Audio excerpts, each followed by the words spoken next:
आ रही है, पीछे तक आ रही है, फिर आपकी तालियों की क्यों नहीं आ रही है?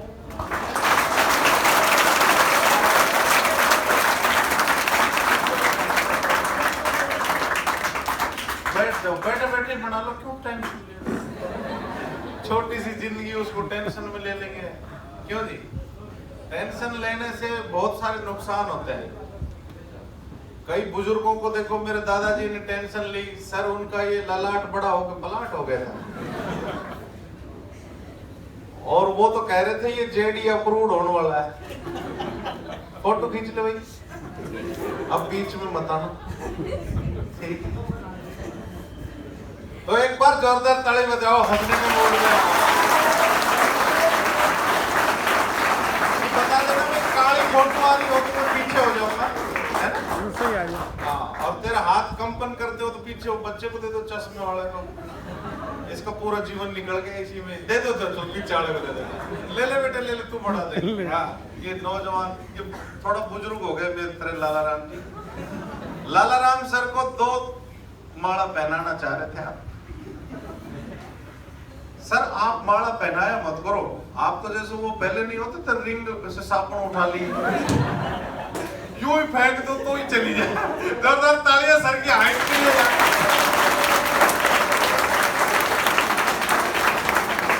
और ये सर की खाली हाइट नहीं है, पर्सनैलिटी की हाइट है ना?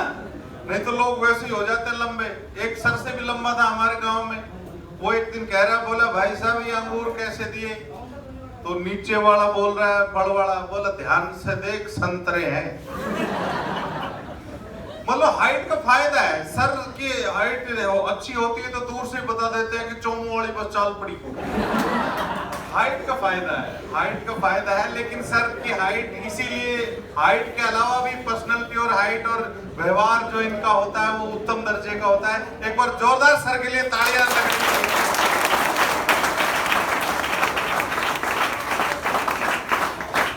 ताली 3-4 बजे की रह लिया करो, मैं तुम्हें सिखाता हूँ। I will teach you everything. एक्टिवाइज, passivise, direct, indirect, noun, pronoun, model, Katrina Kaif, सब चीज सिखाऊंगा, पर हंसते हंसते सीखना। आपस में बात मत करना, अगर बात करने की इच्छा हो तो मेरे से ही करना। अच्छा, यहाँ लोग कितने डिसेंट हैं, मतलब और कोई नहीं मिला तो मैम खुद ही भूखा लेके चल पड़ी। जोरदार तालियां बजाओ, कितने अच्छे सवाल। कतई टेंशन नहीं लो। मैं आपको देख कर लग रहा था सर आप हिमेश रेशमिया का फैन हो। टोपी लगा के आपने जोरदार टोपी लगाई हुई है, सर के लिए जोरदार तालियां बजाओ।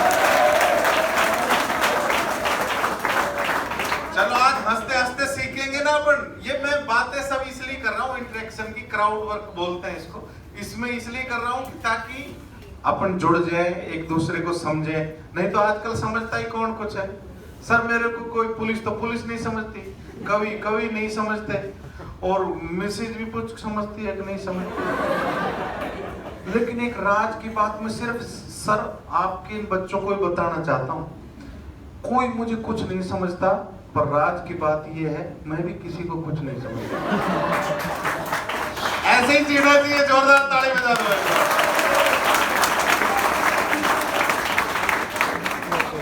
जो आपको कुछ ना समझे उसको कुछ मत समझो।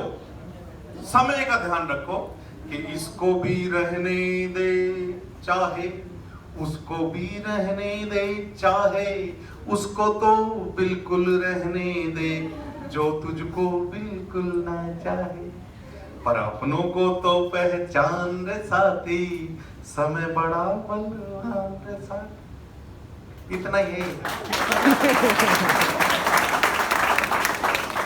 बच्चे आजकल के यूथ थोड़े कंफ्यूज है कि ये कितना आखिर होगा, क्या है तेरा क्या है मेरा। बुजुर्ग रोने लग जाते हैं मेरे इस गीत से कि क्या है तेरा क्या है मेरा, एक पल का है रैन बसेरा, काहे घबराता है साथी, हो सकता है नया सवेरा।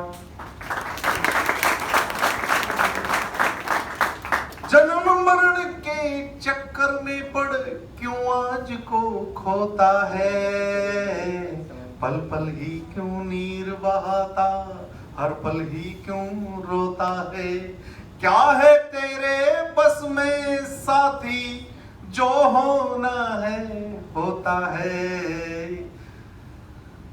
तो हमें समय का ध्यान रखना चाहिए, समय ही अपने को आगे ले जाएगा। इसकी एक लाइन और सुना देते तो गीत ही कंप्लीट ही हो जाएगा, है ना। कि समय बड़ा बलवान रे साथी, समय बड़ा बलवान, ये चाहे तो सब कुछ दे दे, पन्ना भी दे दे। कोई बात नहीं, मस्ती करता है, कोई बात नहीं। ये चाहे तो सब कुछ दे दे, ये चाहे तो सब कुछ ले ले, ये चाहे तो खेल खिला दे, ये चाहे तो तुझसे खेले, ये चाहे तो महल बना दे, ये चाहे तो कर डाले हर जर्रे को शमशान रे साथी, समय बड़ा बलवान था। तो आप सब यहाँ समय के चक्कर में तो आए हैं। तुम बिल्कुल फ्रेश हो, फर्स्ट यहाँ आए हो, फ्रेशर है सर, इनका स्वागत है। आप आए, शानदार तरीके से सीखो बेटे, जीवन को इजी मत लो, जिंदगी में मंजिल मिलेगी उनको यकीनन। ये फैले हुए उनके पर बोलते हैं, वही लोग खामोश रहते हैं अक्सर जमाने में जिनके हुनर बोलते हैं।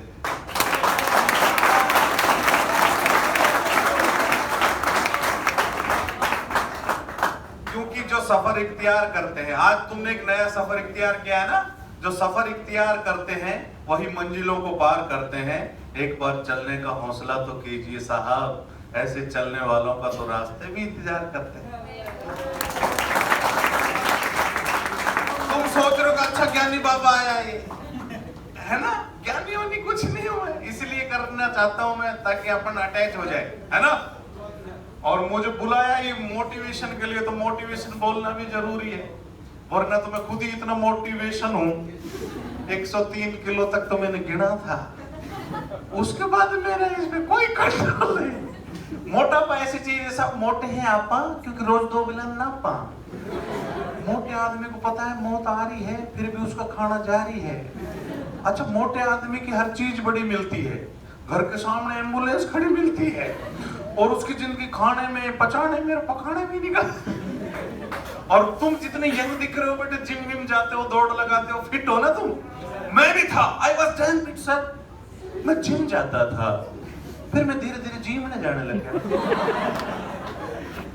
पहले मेरे भी मसल्स होते थे, फिर कटल्स हो गए, थोड़े दिन में डोले गोले हो गए, कमर कमर हो गई। तो ये जो आपका समय है ना, ये कैसी है जवानी, खून खोलता नहीं, देखते हैं सब कोई बोलता नहीं। इस समय जो मेहनत कर लोगे ना, इस समय जो ट्रेनिंग हो जाएगी वो शानदार होगी। उसमें थोड़ा सा अलग भी लगेगा वातावरण, पर घबराना नहीं है उस समय। इस समय जो मजबूती होगी ना, वो शानदार मजबूती होगी जो हमेशा के लिए काम देती। माँ, मेरी दादी कहती थी, बेटा बचपन को खोड़ो बहुत काम आवे। देख मैं कितना साल की होगी, 90 साल की होगी बिल्कुल, अभी भी देखो चलती हूँ। तो माँ की धीरे धीरे सर आँख खराब होने लगी, तब वो मेरे को खाने के लिए प्रेरित करती रही। तब मैं पतला ही था सर, तो मेरे को कहती, मेरे भाई कमजोर हो, बेटा कुछ दो, गोंद का लाडू बना दो, ये दो वो दो। फिर मैं जब भी मिलता, भाई मेरे भाई कमजोर हो, मैं खा गया। माँ कह रही हो खाए जाओ, कमजोर हो गया, खाए जाओ। फिर माँ बोली, बेटा मेरी आंख तो बनवा दे। तो मैं यहाँ सर आंख बनवाया, तो सबसे पहले माँ की ख्वाहिश थी दादी की कि मेरे पोते की शक्ल ही देखो मैं। तो वो पहले मुझे कहती थी, मेरे भाई कमजोर हो गए हो, अब पट्टियां खुल रही हैं। तो पहले माँ बोला करती, मेरे भाई कमजोर हो गए हो। फिर नु आंख मिचका कर जब देखी तो बोली, यो क्या हो तो मोटापा ऐसी चीज है, पर बढ़ने लग गया ना तो बढ़ता ही चला जाएगा। पेट ऐसा है, अपना आप ही ले जाता है जिधर जाए ना। किसी से दरवाजा खोलो, किसी को डाइनिंग पे धर लो, थाली नहीं मिले एडजस्ट करो, हैंडी रही से कुंडा से तैयार कर लो, इसमें खाओ माल डालो, हैंडी रही से मिला लो, कुंडा तैयार हो जाए तो पी लो। और तो दो दौड़ा हंसता है तो नहीं लगता जब पेट में सुनामी आ रही हो, उसका पता नहीं चलता कि वो किधर जा रहा है ना। वो तो उसको सोफा सेट की जरूरत नहीं, कहीं बैठे वहीं सोफा सेट। तुम मोटापा, ये मेरी कॉमेडी की वीडियो तो तुम देख सकते हो, लेकिन मेरा मतलब यहाँ मकसद ये है कि हंसी के साथ साथ अपने को जीवन जीने का सलीका भी आना चाहिए कि कौन सी बात कैसे कहाँ कही जाती है, ये सलीका हो तो हर बात सुनी जाती है। बेटे इनकी खोपड़ी की नहीं आनी चाहिए, मेरी आनी चाहिए, है ना। तो थोड़ी खोपड़ी नीचे कर भाई, पता चला खोपड़ी खोपड़ी की फोटो आ गई। अच्छा तुम्हें पता है बेलन का आविष्कार कब हो गया था? ऑस्ट्रेलोपिथेकस मानव जब थे ना, उनकी खोपड़ी उभरी हुई थी, तो उससे पता चलता था बेलन का आविष्कार शुरू से ही हो गया था। अच्छा क्या होता है कि मिसिज दो ही डायलॉग मारती है कि अगर आप मुझे खिलाते रहोगे होटल में तो मैं बेलन क्यों रखूंगी। तो मिसिज का भी बदलाव आता है। जैसे तुम अभी अभी आए हो तो फ्रेश हो, अच्छे लग रहे हो। मेरी मिसिज आई थी ना सब बहुत फ्रेश थी, टमाटर जैसी लगती थी। फिर धीरे धीरे उसको, उस समय मैं उसको चंदनमुखी कहता, फिर थोड़े दिन बाद वो सूरजमुखी, फिर बच्चे होते ज्वालामुखी, फिर आजकल मैं तुझसे दुखी, तुम मुझसे दुखी, बोल जा अग्रसेन भवन पे चढ़ कूद जा, तू भी सुखी। ताली बजते हैं। बच्चे क्या हंस रहे हैं बेटे, ये बच्चे क्या हंस रहे हैं, ये भी ऐसे होते हैं। शादी से पहले सर मैं भी श्रीनाथ जी महाराज ऐसी फोटो भेजी, 1 मिनट में यहाँ कर दी उसने डिजिटल। बाद में फिर लेवड़े निकलते हैं तो पता चल जाता है। तो शुरू में पति होता है श्रीनाथ जी महाराज, फिर नाथ, फिर बच्चे होते हैं अनाथ, फिर बच्चे मम्मी की तरफ मिलकर मारेंगे लाभ, वहां हो जाएगा गोरखनाथ। ताली बजाओ जोरदार।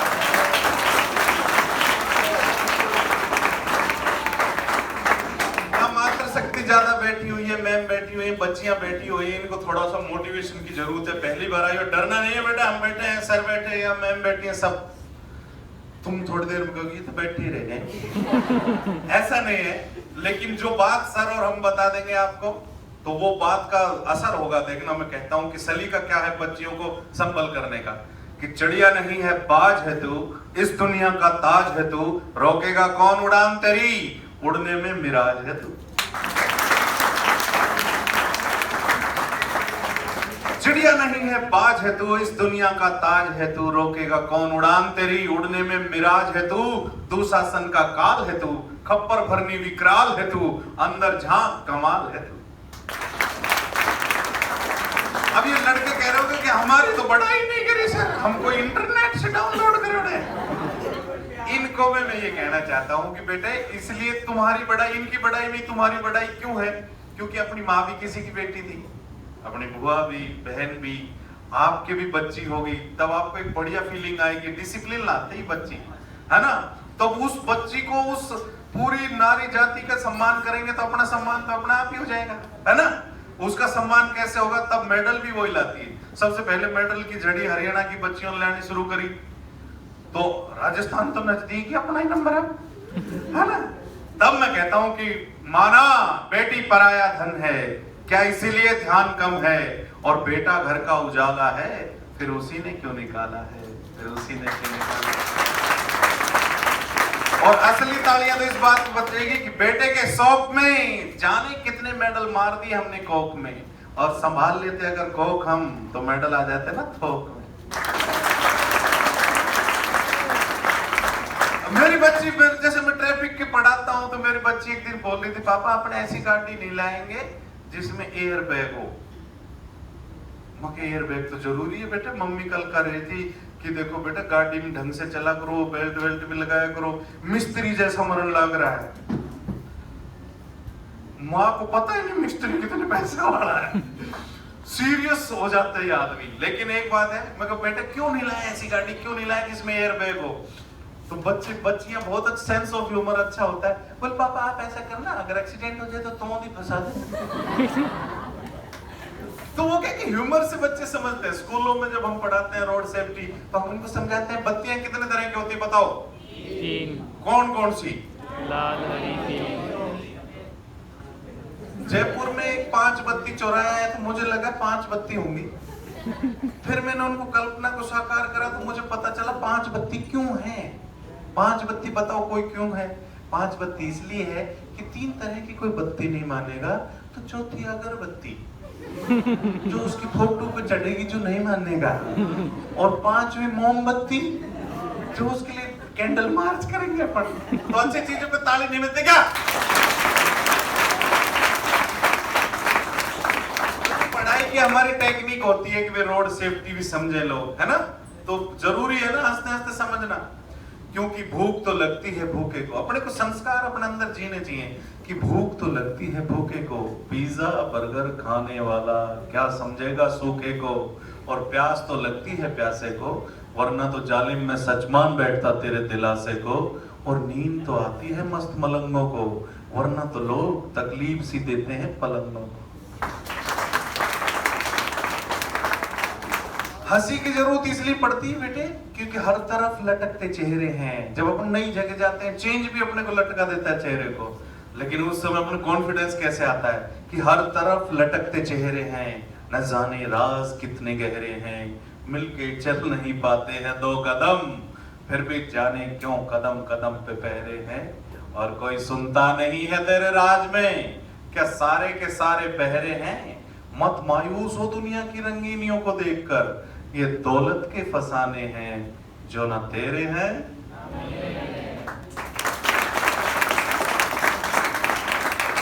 और एक मस्ती का जीवन जियोगे तभी तो आगे बढ़ोगे। अपने हम तो अपना ध्यान रखना चाहिए करना क्या है, लेकिन मस्ती भी होनी चाहिए। अब जिसकी हस्ती जिंदा है, जिसकी मस्ती जिंदा है, उसकी हस्ती जिंदा है ना? वरना तो समझ लेना वो जबरदस्ती जिंदा है। तो जबरदस्ती जीना नहीं है। जीने के लिए एक ऐसा माहौल आसपास रखना चाहिए जिसमें दूसरे की बेइज्जती ना हो, दूसरे का सम्मान भी हो, और आपकी सेंस ऑफ ह्यूमर भी चलती रहे, है ना?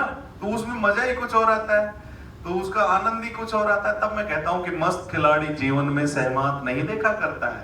कभी हारेंगे कभी जीतेंगे, लेकिन अपनी गलतियों को सीख के जब आगे बढ़ेंगे तो कैसा होगा कि मस्त खिलाड़ी जीवन में सहमत नहीं देखा करता है। शुभ मुहूर्त कौन कहे दिन रात नहीं देखा करता है, और जिसको आग लगी हो लाग लगी हो आगे बढ़ने की और बढ़ाने की, ऐसा बढ़ने और बढ़ाने वाला किसी की बाट नहीं देखा करता है। और बेटे यहाँ सोच समझ के तो माँ बाप ने भेजा होगा, तुमने भी कैरियर यहाँ का सोच समझ के चुना होगा, तो यहाँ जब आ ही गए हो तो उस डिसिप्लिन को भी मेंटेन रखना है, उस गरिमा का भी ध्यान रखना है। उसके लिए मैं एक बात कहना चाहता हूँ कि हंसी मजाक अच्छा रहना चाहिए, लेकिन कोई चीज करने की है। एक बार मैं सर छत से गिर गया तो लोगों ने मुझे समझाया, शुक्र है तू छत से गिरा, छत तेरे ऊपर गिर जाती तो। ये वो लोग हैं जो मेरी तरह सही सोचते हैं, लेकिन जो एक बड़ा विजन लेके चलते हैं। सर है आपकी, मैम है आपके, माता पिता है, और आपकी अंतरात्मा क्या सोचती है? वो कहती है कि तू ही नहीं गिरा, ये भी गिरा है, वो भी गिरा है, सब गिरे हैं। अरे मान गिरता है, सम्मान गिरता है, बच्चों की नादानी से खानदान गिरता है, और अभिमान का गिरना तो तय है, फिर गिरने में काहे का है। अच्छी चीज की अच्छी तालियां नहीं आई थी, लेकिन अब आएंगी कि सरकारें गिरती हैं, दीवारें गिरती हैं, सुबह ओस गिरती है, दोपहर में धूप गिरती है, शाम को छांव गिरती है। गिरना जीवन का कर्म है, फिर गिरने में काहे की शर्म है। और जिंदगी के हर क्षेत्र में गिरावट जारी है, अब तो तेरे उठने की बारी है। और वो तो उठ गया था जो फिसल के गिरा था, वो ना उठ सका जो नजरों से गिरा था। तो हम हर जगह से गिरेंगे, नजरों से नहीं गिरेंगे, नजरों से नहीं गिरेंगे, अपना नाम करेंगे, काम करेंगे, है ना? गिरेंगे, उठेंगे, दौड़ेंगे, जब तक लक्ष्य ना मिल जाए तब तक पीछा नहीं छोड़ेंगे। हर आदमी की जिंदगी आसान थोड़ी है, ऐसे हट बीट की जैसी है, जिग जैग जिग जैग। किसी की सीधी होगी तो गया। तो अपने को मुसीबत तो चारों तरफ ही होती है, अपने को पॉजिटिव एटीट्यूड भी रखना चाहिए। अपन मान लो कुएं में गिर गए तो सबसे पहले नहाओ, अगर किडनी में स्टोन हो गया तो अंगूठी में डालो। इजी रहो, रिलैक्स रहो, है ना? कोई भी काम को सहजता से करोगे उतना अच्छा होगा।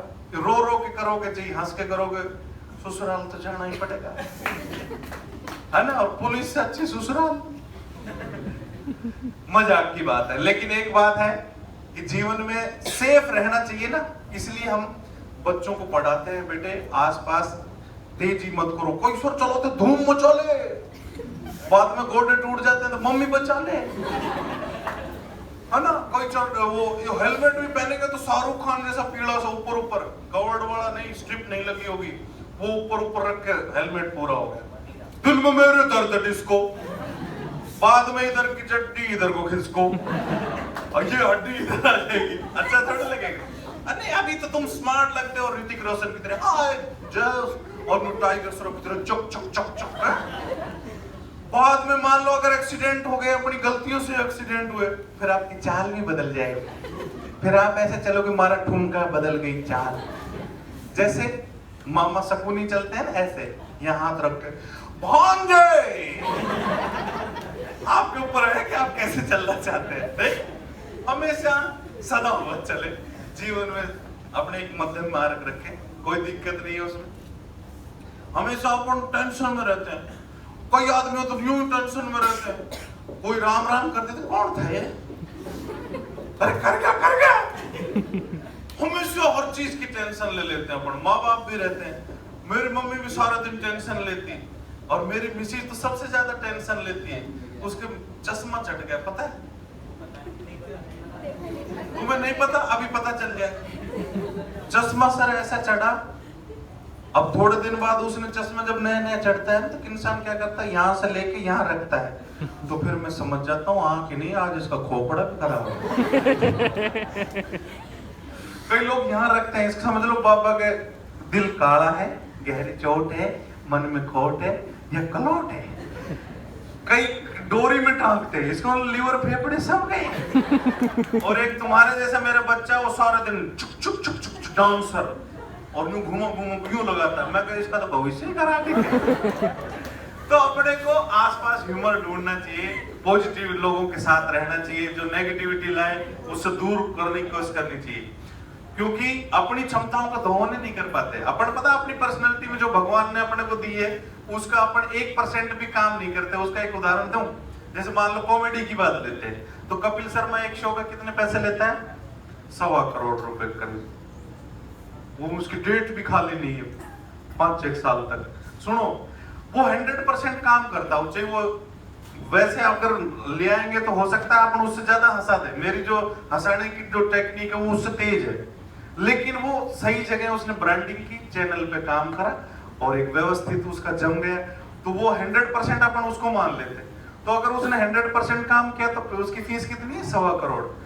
अगर मान लो मैंने 1% भी काम करा तो मेरी फीस कितनी होनी चाहिए, 1.25 लाख। अगर 0.5% भी करूं तो भी ठीक है, आधी से भी आधी कर लूं तो भी ठीक है। तो अपन पॉइंटों में भी काम नहीं कर रहे अपने इलाके में। अपन जिस क्षेत्र में बढ़ना चाहते हैं उसमें देखो कि सबसे टॉप पे कौन है, फिर वो कैसे गया और उसकी तरफ बढ़ने की कोशिश करोगे तो वो तो नीचे आएगा, उसका तो पीक हो गया, उसके बाद उसको नीचे आना होता है, अपने को बढ़ना होता है। तो कभी भी अपने आप को कमजोर नहीं समझना चाहिए। देखो मैं किसी भी धर्म या जाति का वो नहीं कहना चाहता, लेकिन आदमी की पर्सनैलिटी होनी चाहिए हनुमान जी जैसी। उसकी पर्सनैलिटी, हनुमान जी की सर की ऐसी पर्सनैलिटी है, ये यूं खड़े होने से लगता है एनर्जी आएगी, जय हनुमान ज्ञान गुण सागर, एक बार यूं पढ़े तो आदमी सोचा हाँ भाई भूत पिशाच निकट नहीं आवे। हालांकि मिसेज के सामने गाने से कोई फर्क नहीं पड़ता है तो जोरदार तालियां हनुमान जी के लिए।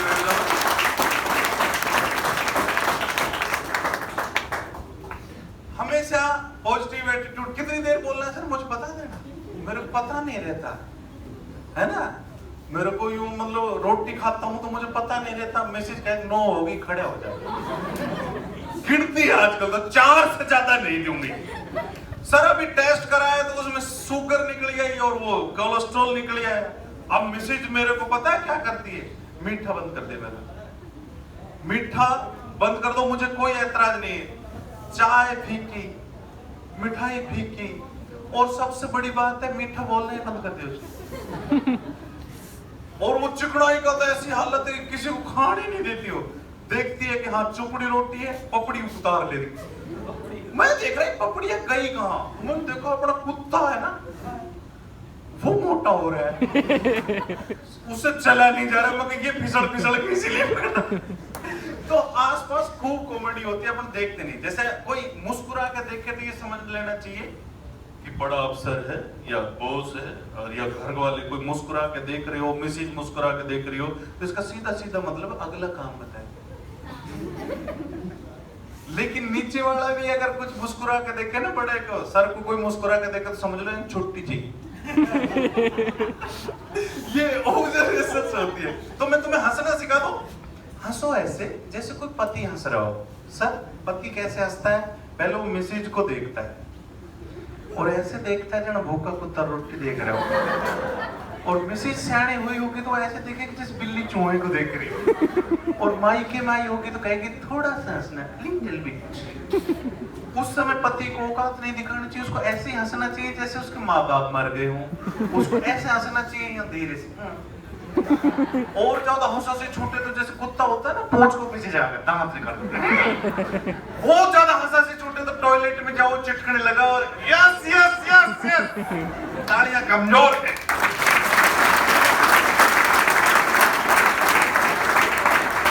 जब मेरे बच्चे मजबूत हैं तो तालियां कमजोर क्यों हैं? ताली बजाने भी सिखा देता हूँ। ताली ऐसे बजाओ जैसे बहुत बड़ा आदमी बजा रहा हो। वो ऐसे बजाता हाथ नहीं भिड़ते। मैंने एक से पूछ लिया, मैंने सर हाथ भिड़ जाए तो तालियों में साउंड भी आ जाएगा और मेरे बच्चे भी पड़ जाएंगे। बोले तू तो बावड़ा है। बड़ा आदमी सर ऐसे ही बड़ा नहीं होता, वो लॉजिकली बड़ा होता है, उसमें बुद्धि होती है। उसने मुझे बहुत जवाब दिया तो शानदार लगा मुझे। बोला देख, इन रेखाओं की वजह से मैं अफसर बना हूँ, जोर से बजाऊंगा कोई सी डैमेज हो गई तो। हर आदमी का कोई ना कोई लॉजिक होता है। तो मेरी जो कॉमेडी होती है वो आपको बार बार याद आएगी। चश्मा यहाँ दिखेगा जब ये कुछ भी करोगे तो याद आएगी चीज। तो आपकी पर्सनैलिटी ऐसी होनी चाहिए कि आप याद आओ लोगों को। अब पुलिस में कोई हंसाता है? जयपुर में कोई नहीं हंसाता, राजस्थान में भी कोई नहीं हंसाता, भारत में भी नहीं मिला मुझे।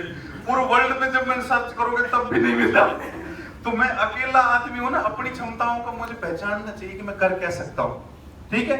और घबराना नहीं चाहिए। आईएएस के मैंने 2 बार इंटरव्यू दिए, तो मैं आईएएस तक पढ़ाता हूँ। पढ़ने की टेक्निक बता देता हूँ 1 मिनट में, फिर बंद करते हैं। देखो, पढ़ो ऐसे जैसे मान लो आपने एक टॉपिक तैयार किया, नदी, रिवर, है ना, जीके का टॉपिक है, तो उसको ऐसे याद करो, सिंधु, झेलम, चिनाब, रावी, सतलज, व्यास, यमुना, गंगा, गोमती, घाघरा, गंडक, कोसी, है ना। फिर नीचे से चंबल, बेतवा, केन, सोन, दामोदर, महानदी, नर्मदा, ताप्ती, गोदावरी, कृष्णा, कावेरी, पेल्लार, पेन्नार, वेगई। अब तुम कहोगे याद कैसे करें? 1 मिनट में याद कराएं? अब याद कराने वाले टेक्निक पे बजाना फिर, है ना। सबसे ऊपर नदी कौन सी है? सिंधु, उसका सी ले लिया, झेलम का झे ले लिया, फिर ची नाव, सी झे ची रास, ऐसे आ जाएगा। तो सीधा चीयर्स। तो आपको सीक्वेंस याद हो जाएगी। आईएएस वगैरह में क्या करते हैं वो बताओ, असेंडिंग डिसेंडिंग में बताओ, है ना, नदियां, तो वो सारी याद हो जाएगी। फिर नीचे कौन सी नदी है? यमुना, गंगा, सब जानते हैं। उसके बाद नदी है गोमती, घाघरा, गंडक, कोसी। उसको देसी में याद रखो, गोमती, घाघरा, गंडकड़ी, घोसली। नीचे नदी है चंबल।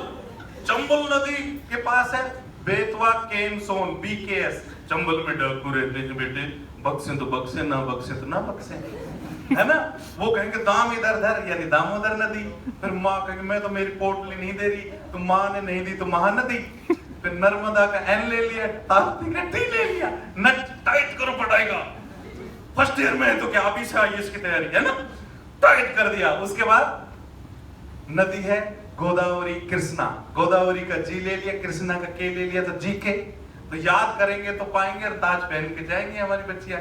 तो हो जाएगा गोदावरी, कृष्णा, कावेरी, पेल्लार, पेन्नार, वो गई। ठीक है? तो मेरे बहुत सारे वीडियो तुम्हें मिल जाएंगे। अब बंद कर ली भाई, बहुत देर होगी, कोई फोन आ रहा हो।